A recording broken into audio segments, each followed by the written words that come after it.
खूनी कहानी 7 PM। रात का सन्नाटा गहरा था। सिर्फ बारिश की बूंदें और बिजली की गड़गड़ाहट गूंज रही थी। गांव के चौपाल पर कुछ लोग आग ताप रहे थे और उसी धुएं के बीच पुरानी कहानियों का सिलसिला चल पड़ा था। ऐसी कहानियां जिनमें हर बार कुछ अनकहा रह जाता था। हर बार जब बिजली कड़कती तो सबके दिल एक पल को थम जाते। तेज हवा का हर झोंका जैसे किसी अनदेखी मौजूदगी का एहसास दिला रहा था।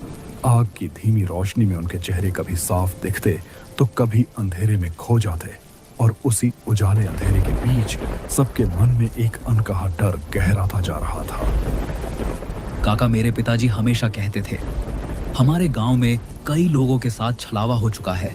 वो भेष बदल कर आता है और हर किसी को फंसाने की कोशिश करता है। हाँ बेटा, तुम बिल्कुल सही कह रहे हो। वो छलावा सच में बहुत मायावी होता है। उसके झांसे में जो एक बार फंस गया वो फिर जल्दी नहीं बच पाता। इस छलावे की सबसे बड़ी बात यह है कि इसका ना कोई रूप होता है, ना कोई आकार। ये जब भी आता है किसी का भी चेहरा, किसी का भी रूप धारण कर लेता है और फिर पता ही नहीं चलता कि सामने इंसान है या कुछ और। ये छलावा कभी तुम्हारे अपने जैसा नजर आएगा और कभी तुम्हारे सबसे करीबी जैसा रूप धर लेगा। तभी तो उसका धोखा सबसे खतरनाक होता है। तो क्या काका, इससे बचने का कोई रास्ता नहीं है? क्या ऐसा कोई तरीका है जिससे हम इस छलावे से सुरक्षित रह सकें? इससे बचने का रास्ता तो है, बस इसकी बातों में कभी मत फंसना। इसकी मुस्कान पर जरा भी भरोसा मत करना। और हाँ, सबसे जरूरी बात याद रखना, इसकी आंखों में कभी सीधे मत देखना, क्योंकि जो एक बार इसकी नजरों में खो गया वो फिर कभी लौट नहीं पाया। चलो छोड़ो ये सब। छलावे की बातें अब बहुत हो गई हैं। रात अब बहुत गहरी हो गई है और बारिश भी कम होने का नाम नहीं ले रही। तो अब हम सब अपने अपने घर लौट जाते हैं। और हाँ, एक बात और, अंधेरे में किसी अनजानी आवाज़ पर कभी भरोसा मत करना, क्योंकि वह आवाज़ कभी तुम्हें धोखा देने के लिए भी आ सकती है। और किसी भी अनजान व्यक्ति पर मत भरोसा करना, चाहे वो तुम्हें कितना भी अपना क्यों ना बताए, क्योंकि सच और भ्रम के बीच का फर्क इस अंधेरी रात में बिल्कुल भी पता नहीं चलता। काका की बात सुनते ही भोला और शुभम के चेहरों का रंग उड़ गया। डर जैसे उनकी रगों में उतर गया था। अब बारिश तेज होती जा रही थी। बूंदें मानो आसमान से नहीं, बादलों के क्रोध से गिर रही थी। थोड़ी ही देर में सबने अलाव से उठकर अपने अपने घरों की राह पकड़ ली। चौपाल फिर से सन्ना, बारिश की आवाज बाकी रह गई थी।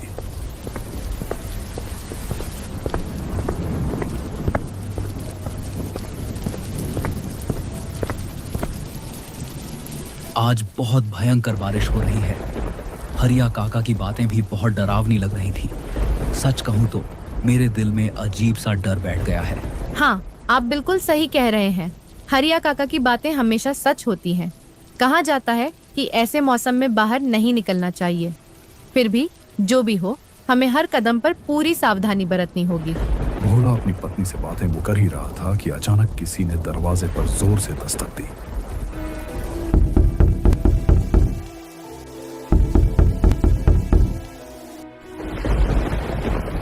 इतनी रात को आखिर कौन आया होगा? पता नहीं, तुम यहीं रुको, मैं जाकर दिखाता हूँ।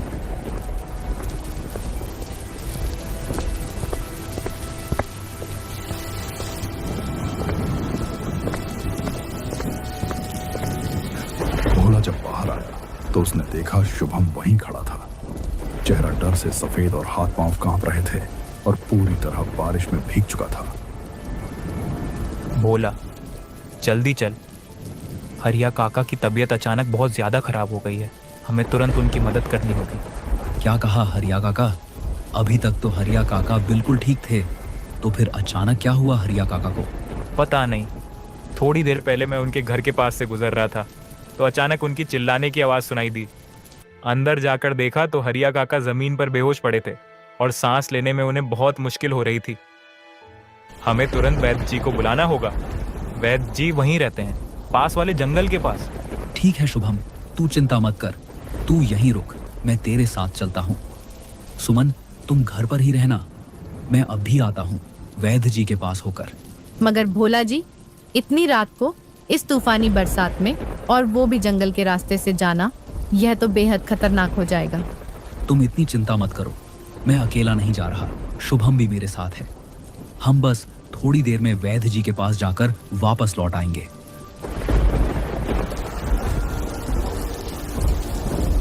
मूसलाधार बारिश अभी भी जारी थी, लेकिन बिजली की कड़कन अब थोड़ी कम हो गई थी।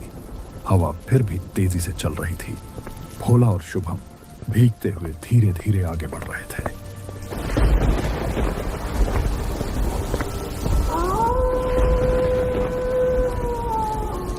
जंगल से अजीब अजीब आवाजें आती रही थी, जैसे कोई उन्हें लगातार देख रहा हो। भोला और शुभम बारिश में भीगते हुए आगे बढ़े। कुछ दूर चलने के बाद उनकी नजर एक पुराना सुनसान मंदिर पर पड़ी। मंदिर के पास पहुंचकर भोला ने धीरे से शुभम से कहा, शुभम, हम थोड़ी देर इसी मंदिर में रुक जाते हैं। बारिश अब बहुत तेज हो रही है और बिजली की कड़काहट भी डरावनी लग रही है। जल्दी ही वहाँ पहुँचना हमारी ही जिम्मेदारी है। हमें अभी रुकना नहीं चाहिए। अभी तो हमें बहुत दूर तक जाना है, समय बहुत कम है। अच्छा ठीक है शुभम, चलते हैं जल्दी। अब वैद्य जी का घर बस कुछ दूरी पर नजर आया। तभी शुभम ने कहा, तेज चल भोला, कहीं देर ना हो जाए। वैद्य जी का घर यहाँ से बस कुछ ही दूरी पर है। हाँ हाँ, चल रहा हूँ। बारिश इतनी तेज है कि कुछ भी साफ दिखाई नहीं दे रहा। हर कदम पर पानी और अंधेरे का डर महसूस हो रहा है।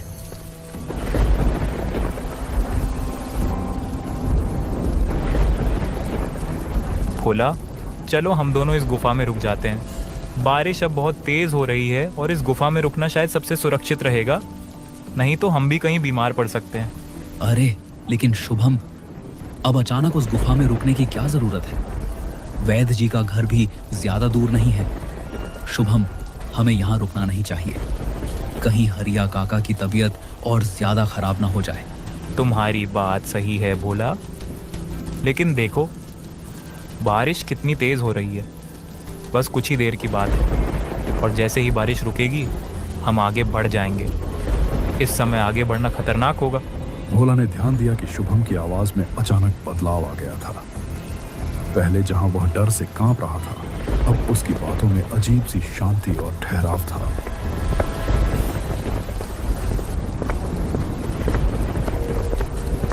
जैसे ही वे गुफा के अंदर कदम रखते हैं, एक अजीब तरह की ठंडक उनके चारों ओर फैल जाती है। साथ ही हवा में हल्की सी सड़ी हुई गंध भी उन्हें घेर लेती है, जो हर कदम पर और गहरा महसूस होने लगती है। शुभम, मुझे यहाँ और ज्यादा डर लग रहा है। हमें अभी यहाँ से चलना चाहिए। यह जगह बिल्कुल भी ठीक नहीं लग रही और यहाँ एक अजीब सी गंध भी महसूस हो रही है। भोला जैसे ही यह कहता है, शुभम उसके ठीक पीछे खड़ा डरावनी हंसी हंस पड़ता है और उसकी हंसी की गूंज गुफा में डर फैलाने लगती है। भोला चौंक कर पीछे मुड़ता है और देखते ही उसकी आंखें फैल जाती हैं। वो पूरी तरह हैरान रह जाता है, मानो उसके सामने कुछ असामान्य और अजीब दिखाई पड़ गया हो। भोला डर के मारे अपने कदम संभाल नहीं पाता और अचानक बेहोश होकर जमीन पर गिर पड़ता है। उस छलावे की हंसी गुफा में गूंज उठती है। हर दीवार और कोने में उसकी आवाज घूमती रहती है। कुछ पल के लिए तो ऐसा लगता है कि गुफा खुद जीवित हो उठी है। फिर धीरे धीरे वह हंसी कम होती जाती है और एक डरावनी खामोशी छा जाती है। बाहर केवल बारिश की टप टप की आवाज गूंज रही थी और गुफा के अंदर एक अजीब सी गहरी खामोशी छा गई थी, जो हर ध्वनि को निगलती जा रही थी।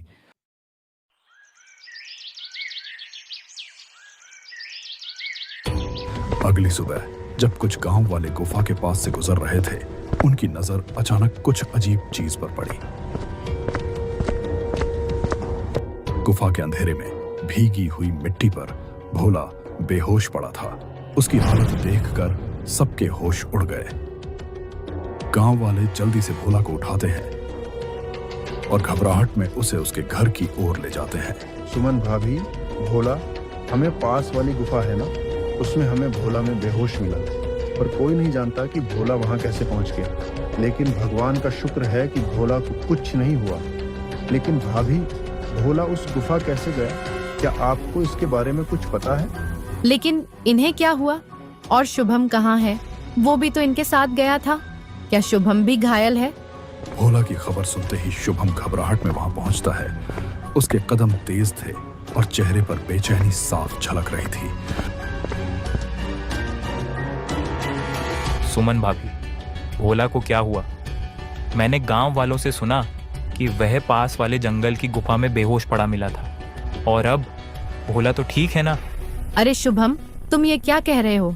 कल रात तो तुम ही भोला जी को अपने साथ लेकर गए थे और आप कह रहे थे कि हरिया काका की तबीयत अचानक बहुत ज्यादा खराब हो गई थी और आप उन्हें वैद्य जी के पास लेकर गए थे।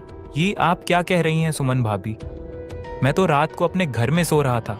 इस सब के बारे में मुझे कुछ भी पता नहीं। सभी लोग हैरानी से एक दूसरे की ओर देखते हैं, मगर किसी के पास भी उस सवाल का जवाब नहीं होता। बस एक सन्नाटा था जो सबके चेहरों पर उतर आया था। वो लोग समझ ही नहीं पा रहे थे आखिर एक ही समय में शुभम दो जगहों पर कैसे हो सकता था। मानो उनकी समझ से परे कोई रहस्यमयी खेल चल रहा हो। लेकिन यह कैसे मुमकिन है? मुझे तो पक्का विश्वास है कि कल तुम ही थे जो भोला जी को अपने साथ लेकर गए थे।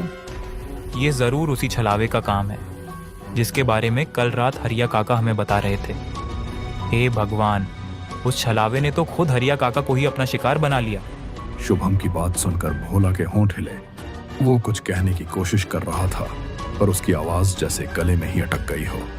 चेहरे पर डर साफ झलक रहा था। छलावा, वो छलावा, हाँ वो छलावा ही था।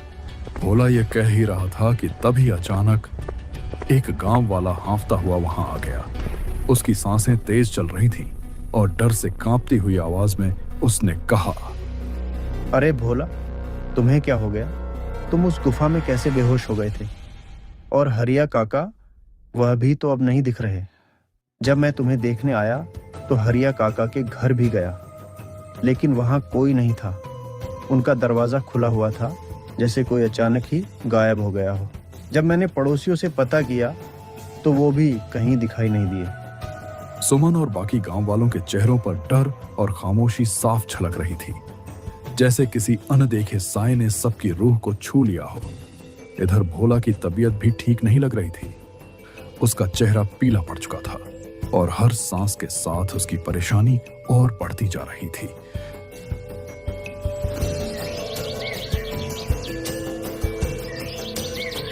कुछ दिन यूं ही बीत गए।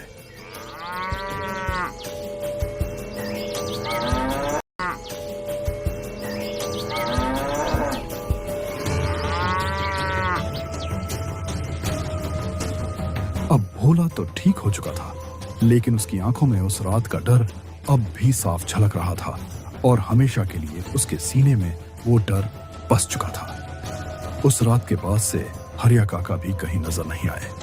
गांव वाले समझ चुके थे कि यह छलावा अब एक और शिकार ले चुका था और हरिया काका उसी की लपेट में आ गए थे। वहीं दूसरी ओर शुभम, जो अपने घर में सोया हुआ मिला था, उसकी सच्चाई किसी को भी पता नहीं थी। क्या सच में वह अपने घर पर ही था या फिर छलावे ने उसे भी अपने जाल में फंसा लिया था? उस रात गांव पर एक अनकहा साया छा गया था, जैसे अंधेरी ताकतों ने अपनी मौजूदगी का इशारा कर दिया हो।